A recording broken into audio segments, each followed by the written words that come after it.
Hello and welcome back to my channel. My name is Avery, your friendly e-witch, your favorite final girl, and the wicked witch of the web.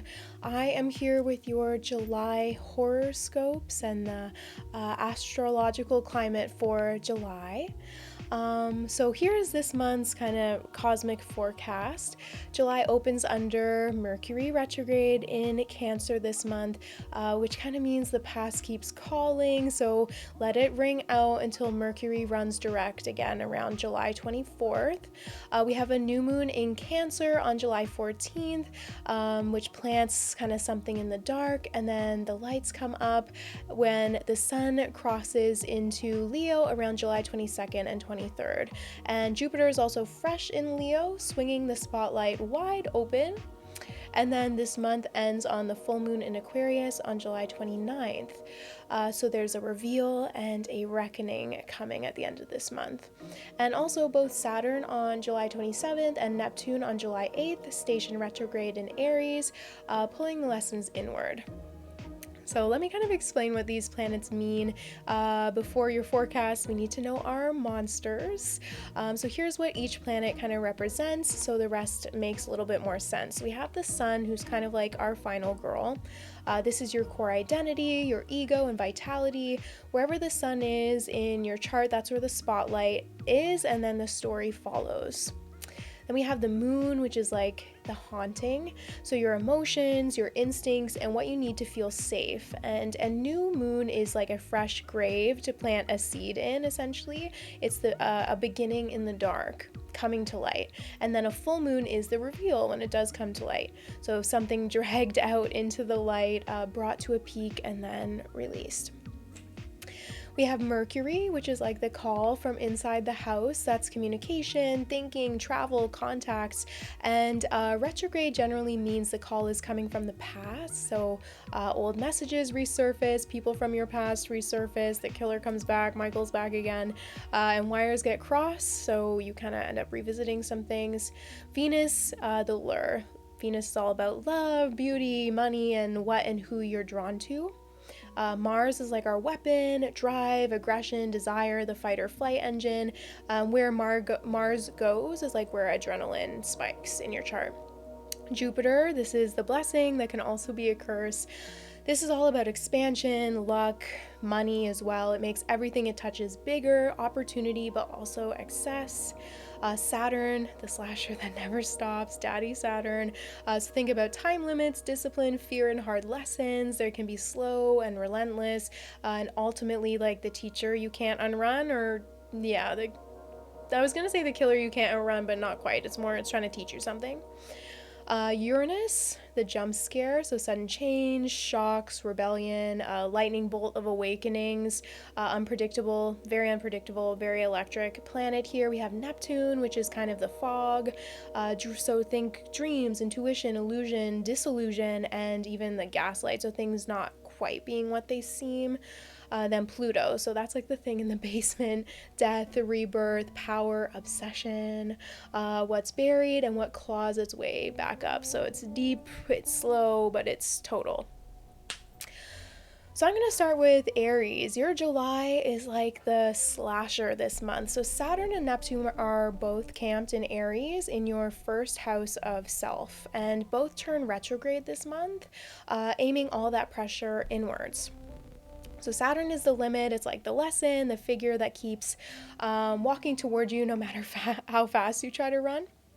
And Neptune is the fog that makes you doubt what you even saw. You're second guessing yourself, identity under weight in like low visibility in a horror movie.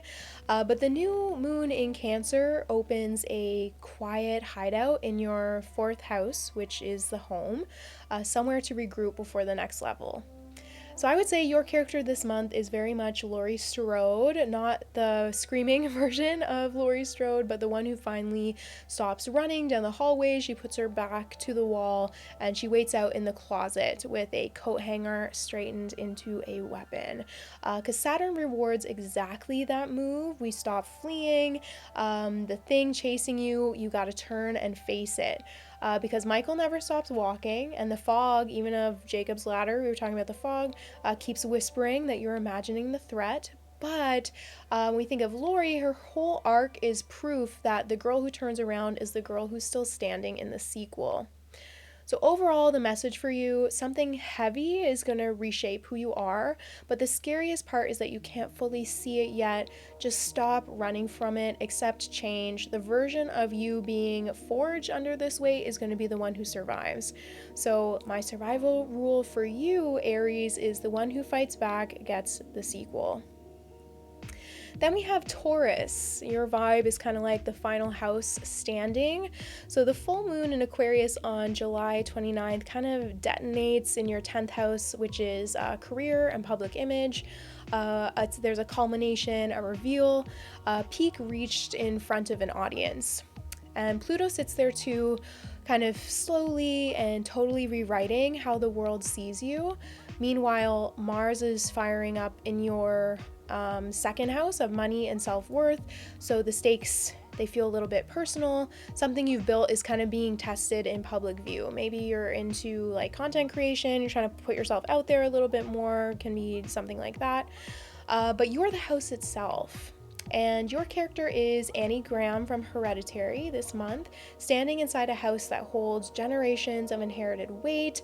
And the horror of that film is not a monster in a mask like Michael. It's a structure.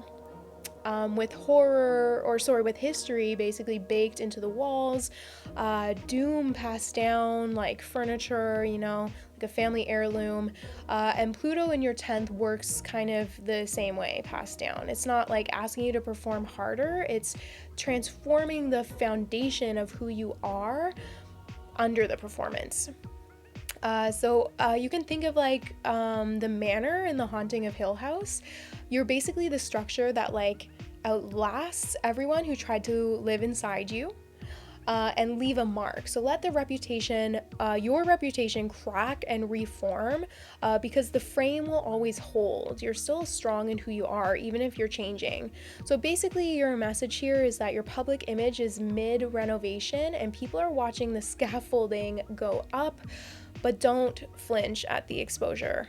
Embrace it. What you built from the ground up doesn't fall just because the paint is changing and it looks a little different from what you expected or what you're used to. So your survival rule for this month, Taurus, is the walls hold because you built them. You have a foundation, so trust in that. Gemini, this is my sun. Your vibe for this month is the doppelganger. So this is your month.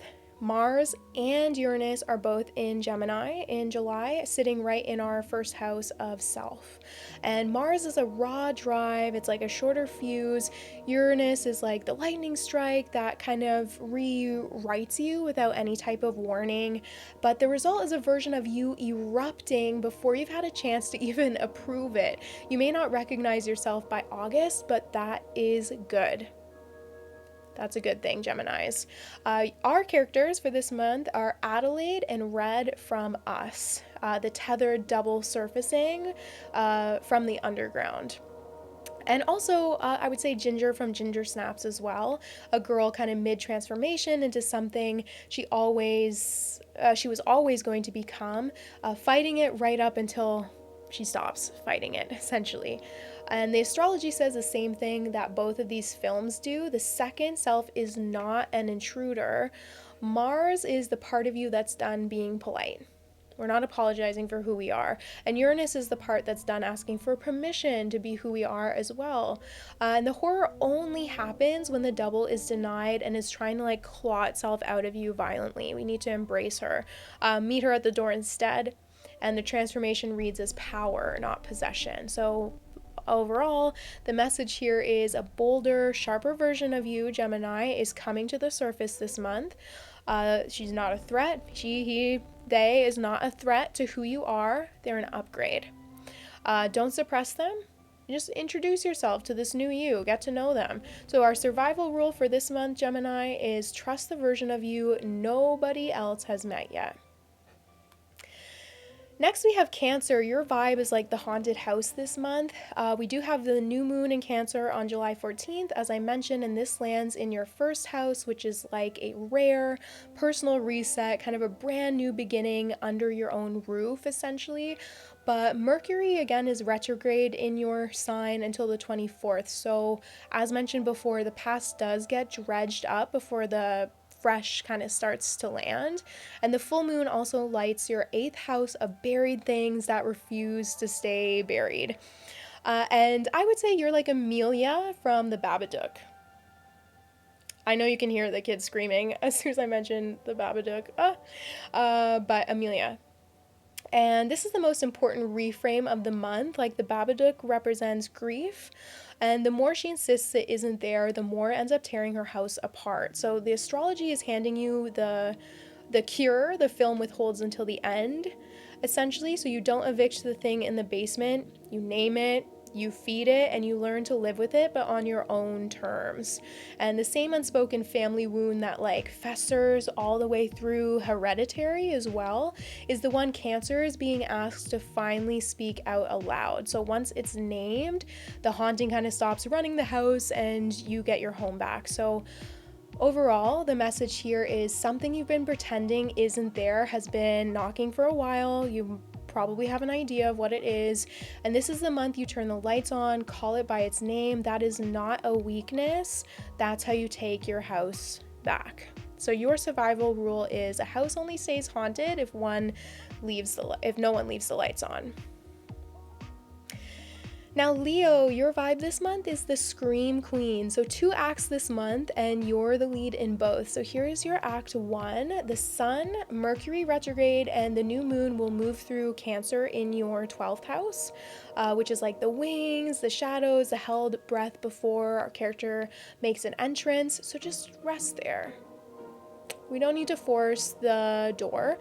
And Act 2, which will be around July 22nd to 23rd for you, is when the sun crosses into Leo and Jupiter. It's already parked in your first house, so throwing the spotlight wide for a full year of growth, which is very exciting. And for you, I've chosen the character Carrie White, who's like the overlooked girl who finally walks into her own light. The catch is the lesson that Carrie never got to learn. The power that arrives this month is enormous, and where you aim it is everything, because Jupiter expands whatever it touches, so generosity multiplies, but so does holding a grudge, per se. So be the scream queen who takes the stage and brings the room with her, not the one who's trying to burn it down. The full moon also lights your 7th house, which means someone is watching how you wear the crown. Someone has their eyes on you. But the overall message here is you've been waiting in the dark and the spotlight is finally swinging your way, so you can rest now, then step into it on purpose and point all that new power somewhere kind. Like this lead will really set the tone for everyone in your life. So your survival rule is the lead survives the longest, act like it. Now I have Virgo. Your vibe for this month is the lore keeper. Jupiter and the late July sun move through Leo in your 12th house, which is like the hidden, the unconscious, the research done behind a closed door. You want to trust the things you pick up that you can't quite explain yet. And then Venus also enters Virgo on July 10th and graces your first house. So that's like quietly pulling people towards you while you work. And the character I've chosen for you is Lorraine Warren. She's, of course, the one in The Conjuring who always reads the room nobody else can read, who connects the cursed object to the history. Sorry. Or also to the warning while everyone else is still arguing about whether the house is cold or whatever. But your gift, Virgo, is precision under pressure. You're like the investigator who actually opens the old dusty haunted book and reads the rules that ends up keeping the group alive. And the 12th house emphasis means your sharpest intel this month arrives in instinct before it arrives as proof. So trust your instinct this month. Don't dismiss the hunch just because like you can't cite it yet, you don't have any proof. Lorraine never could either, right? But she was always right. So overall, your message for this month, you already know more than you can prove right now, and that quiet knowing is kind of your edge this month. So do the research, trust the instinct underneath it, and let people come to you, because the one who reads the warning makes it out, like I said. In your survival rule for this month, the one who reads the rules makes it till dawn. So trust yourself, trust your gut, trust your instinct, trust the rules that you want to follow. Now, Libra, your vibe this month is do not split up. Saturn and Neptune sit in Aries across your 7th house, which is partnership and also open enemies, and both turn retrograde this month. So Saturn makes commitments feel a little heavier, but a little bit more real and true, whereas Neptune makes it genuinely hard to read who someone is underneath performance. July kind of hangs on the oldest question in the genre in horror, like, is the person beside me a safe person? Is this person in my life safe? Like, genuinely a good person for me? Your character is Cecilia from The Invisible Man. Awesome movie. The one who can feel the threat in the room that no one else will even validate, gaslit into doubting her own clear eyes. That's Neptune in the 7th exactly, essentially. Like, the fog is not in you. It's around a specific relationship, and your job is to trust your read of that relationship, even when you're told maybe you're imagining it or like you're overthinking. Trust your gut, trust what you're feeling. The original Gaslight named this exact tactic for a reason. The transit isn't telling you that everyone is a villain and to be like suspicious of everyone, but it's telling you to scrutinize the new face and kind of stay welded to the people who've already proven to you that they're real. Horror just happens to the one who wanders off alone with someone she hasn't even vetted yet. So trust your people who have stuck by you and like proven themselves. So your overall message is trust is a little bit foggy this month, and someone may be counting on you doubting yourself, but believe your own read of the room, believe your own read on people, keep your real people close this month, and put the new ones through their paces before you hand over the keys, essentially. Survival rule, they get you alone, then they get you, so don't go alone. Trust your people. Next is Scorpio. Your vibe this month is the one who survives, and everyone suspected it. So Mars and Uranus fire in Gemini through your 8th house, which is death, sex, transformation, the occult, and the things most people won't like touch or maybe are like taboo to discuss. But that's your native turf, now kind of electrified by Mars's drive and Uranus's shocks. Meanwhile, Pluto, who is your ruler, is retrograde in Aquarius in your 4th house of home and roots. And the full moon there is on the 29th, and it surfaces something buried in your foundation. The story I picked for you is Pet Sematary, and your character is the part of Louis Creed, who learns that ground gives things back changed, except you're meant to survive the lesson and he doesn't. So Pluto is rebirth, it's not just death. The 4th house dig isn't about resurrecting the old version of you, it's about letting it stay buried so the new you can kind of climb out a brand new, clean version of you. You've already died a few small deaths and come back stronger and stronger and stronger every time. And people can sense that, which is why they watch you sideways sometimes and like, let them, because the full moon drags that old foundation up into the light precisely so you can decide what and who to keep.